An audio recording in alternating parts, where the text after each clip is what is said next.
Hey everyone, in this video we'll see how to delete a repository on GitHub. So I'm on the GitHub homepage. If you're not on this homepage, then you can click on this hamburger menu and you can click on the home link over here. So you can see the list of repositories on the left sidebar. So suppose I want to delete this repository, so I'll click on it. Then I need to go to the settings tab over here.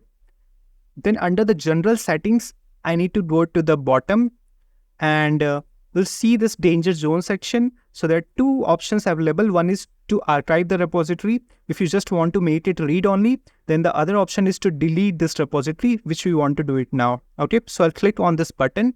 So this button will only be enabled if you are the owner of this repository or if you have the admin privilege. So I'll confirm this. Then it shows me a warning message. So it's saying that it will delete everything that is associated with this repository, whether it's a wiki, issues, comment, packages, secrets, workflow, and all the collaborators. Okay, so I will again confirm it. Then I need to type the repository name, typing it over here. Then just click on this final button. Then it's done. The repository is deleted.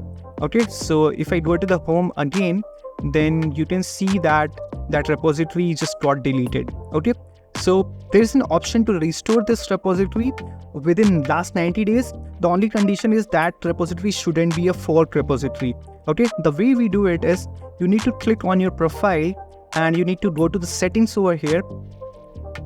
Okay, then you need to go to the code planning and automation section and you have to click on the repositories.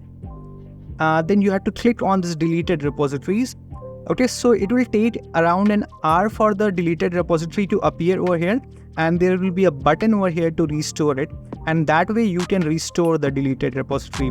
Okay, thank you very much for watching. If you want to watch similar videos related to GitHub and web development, then please do subscribe the channel.